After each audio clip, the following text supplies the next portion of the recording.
Olá, sejam muito bem-vindos na nossa leitura do Evangelho de hoje. O capítulo de hoje é o capítulo 1, Moisés. Então, como todos os dias, nos encontramos nesse horário. É um horário para fortalecer a nossa fé, a nossa esperança. É um horário que separamos o nosso dia para cuidarmos de nós mesmos, das pessoas que nós amamos e desse planeta que nos acolhe. O capítulo de hoje é o capítulo 1. A gente já fez praticamente o Evangelho inteiro. Então, eu vou começar a falar o capítulo 1, que eu não falei ainda sobre Moisés. Então, vamos fazer a nossa prece? Agradecemos a Deus a oportunidade de estarmos juntos. Pedimos a Ele que nos envolva com muita luz, muita paz, muita harmonia, para que juntos possamos fazer mais uma leitura do Evangelho. Que assim seja, graças a Deus. Então, Moisés.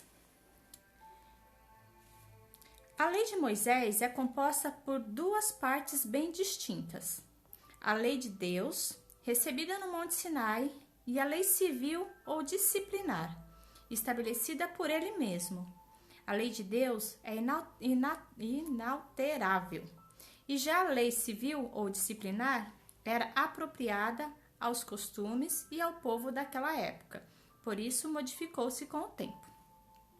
A lei de Deus está descrita nos 10 mandamentos seguintes. 1. Eu sou Deus que o tirou do Egito, onde eram escravos, e não haverá outros deuses estrangeiros a serem adorados, nem será preciso fazer imagens talhadas para representar a mim, ou as coisas da terra, da água ou do céu. O 2 é pronunciar o nome de Deus em vão, não pronunciar o nome de Deus em vão. O 3, o dia de sábado deve ser santificado. O 4, honrar e respeitar pai e mãe. 5, não matar. 6, não cometer adultério. 7, não roubar. 8, não testemunhar falsamente contra o próximo. 9, não desejar a mulher do próximo. 10. Não desejar nada que pertença a seu próximo. Esta lei, conhecida como os 10 mandamentos, foi recebida por Moisés no Monte Sinai e é considerada uma lei válida para todos os tempos e para todos os países, tendo por isso mesmo um caráter divino. Moisés precisou criar várias leis rígidas para manter, pelo temor, um povo naturalmente turbulento e indisciplinado. Era preciso combater os abusos e os preconceitos adquiridos pelo povo hebreu durante os anos que permaneceram como escravos no Egito. Moisés, para dar autoridade às suas leis, precisou atribuir-lhes uma origem divina, assim como já haviam feito todos os legisladores do povo primitivo. A autoridade do homem precisava apoiar-se sobre a autoridade de Deus. Somente a ideia de um Deus terrível poderia impressionar homens ignorantes, pouco desenvolvidos moralmente e com pequeno senso de justiça. É evidente que Moisés, ao incluir entre os seus mandamentos não matar e não fazer mal ao próximo, não poderia se contradizer fazendo uma lei que mandasse exterminar outros povos. Assim, as leis de Moisés tiveram um caráter essencialmente transitório e foram úteis somente para a sua época. Então, o Evangelho ele começa falando de Moisés, né? A gente nunca fez aqui o comecinho do Evangelho, porque como sempre a gente abre ao acaso, então nunca saiu assim ao acaso esse comecinho que fala do Moisés, que fala de Jesus e fala do Espiritismo. Então, esses 3 dias que a gente vai fazer, os próximos 3 dias, eu queria fazer essa sequência do Evangelho para a gente finalizar esse livro. E eu estou pensando em um outro livro que daí depois eu vou conversar com vocês sobre ele. Mas então, falando sobre Moisés, a gente tem que lembrar que quando Moisés subiu lá no Monte Sinai e trouxe os 10 mandamentos, ele trouxe os 10 mandamentos da lei divina, que são esses que eu acabei de ler, e também trouxe uns mandamentos que ele mesmo escreveu para dar uma disciplina no povo, Porque o povo tinha saído do Egito, tinha ficado escravo muito tempo, então eles estavam rebeldes. Então ele criou algumas leis civis, que essas leis era para disciplinar o povo. Só que tudo que é mundano, todas as leis que são do mundo, conforme o tempo vai passando, elas vão deixando de existir e vão sendo substituídas por outras. Então a gente sabe que os 10 mandamentos, eles são atuais até hoje. Por exemplo, é proibido roubar? Não. É proibido matar? Também não. A gente pode invejar as coisas dos outros? Não. Então, os 10 mandamentos, eles são usados até hoje. Na teoria, Jesus, quando veio, que a gente vai falar sobre isso amanhã, ele não mudou essas leis. Ele permaneceu essas leis. Ele fez um aperfeiçoamento, vamos dizer assim. Como sempre acontece. É criado de uma forma, depois vai se aperfeiçoando. Até as nossas leis do mundo aqui que a gente vive hoje, elas sofrem mudanças. Conforme a gente vai evoluindo, essas leis vão mudando. As únicas leis que não mudam são as leis de Deus. E essas leis, elas são universais. Essas leis, elas existem dentro de nós.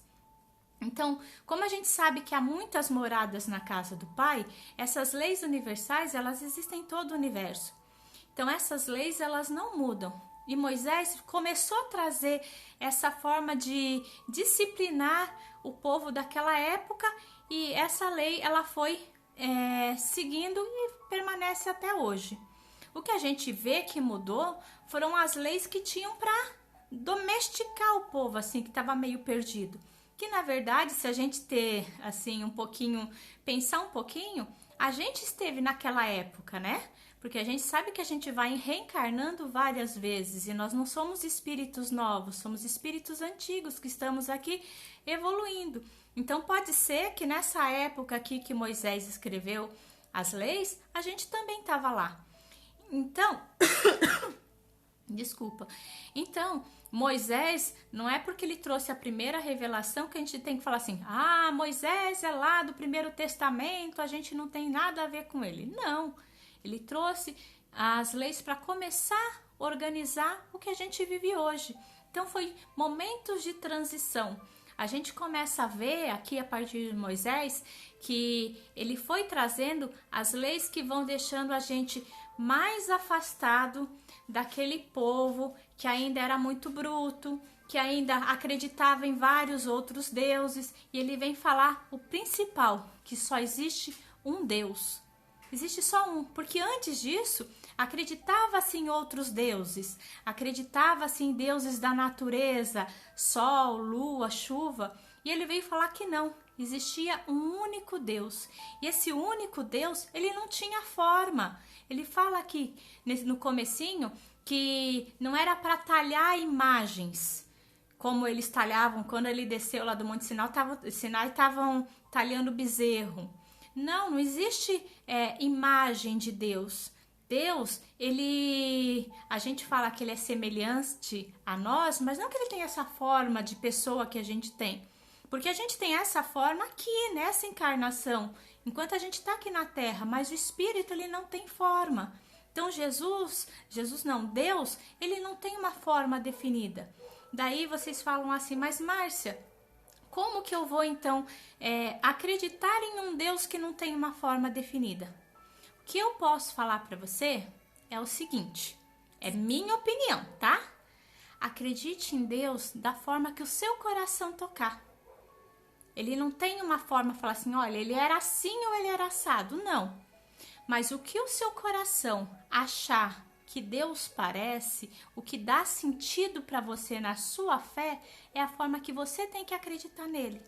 Ele não tem uma forma definida porque ele nunca apareceu aqui para falar assim, oi gente, eu sou Deus. Não. Tanto que Moisés falou que não tem como talhar Deus, não tem como mostrar a figura de Deus. Mas o importante é saber que Deus está presente em tudo que existe nesse universo que a gente vive. E principalmente, ele está dentro de nós, assim como nós estamos nele. Então, é importante a gente fortalecer a nossa fé da forma que a gente achar que Deus é para cada um de nós. Tem pessoas que acham que Deus é um senhorzinho lá nas nuvens. Se isso te deixa feliz, acredite nisso. Tem gente que acha que Deus é uma luz. Então, se isso te faz feliz, acredite nisso. Eu acho, é minha opinião, eu acho que a forma que vai te ligar a Deus é que é mais importante. Então, a forma que ele tem, ele não é importante. O que importa é essa luz que a gente sente quando a gente pensa nele, é esse amor que a gente sente no nosso coração, essa força que nos faz caminhar todo dia. E foi isso que Moisés começou a mostrar quando ele trouxe os 10 mandamentos das leis de Deus. Então a gente vai seguir esses próximos 3 dias falando primeiro de Moisés, que a gente falou hoje, amanhã a gente fala de Jesus e quarta-feira a gente vai falar sobre o Espiritismo, que daí a gente dá a sequência desses 3 pontos que até então a gente só foi falando pinceladinho, mas a gente não falou de acordo com o que está falando aqui no Evangelho pra gente. Então vamos fazer a nossa prece? Agradecemos a Deus a oportunidade de estar aqui, pedimos a Ele que esse amor que nós sentimos no nosso coração possa nos fortalecer, aumentar a nossa fé, a nossa esperança e que possa envolver todo esse planeta que nos acolhe, envolvendo todos os seres criados por Deus. Que todos possam sentir no seu coração paz, amor, tranquilidade e equilíbrio. Que esse amor possa envolver todos aqueles que sofrem com dores físicas, emocionais e espirituais. Possa envolver aqueles que estão nas ruas, aqueles que passam por algum tipo de sofrimento, que muitas vezes estão em locais onde existe guerra, onde a fome é presente, onde a sede é presente. Muitas vezes estão fugindo das guerras, das intolerâncias. Que esses possam encontrar mãos amigas para ajudá-los. Que esse amor envolva todos aqueles que estão enfermos, nos hospitais, pronto-socorros e até mesmo nos seus lares.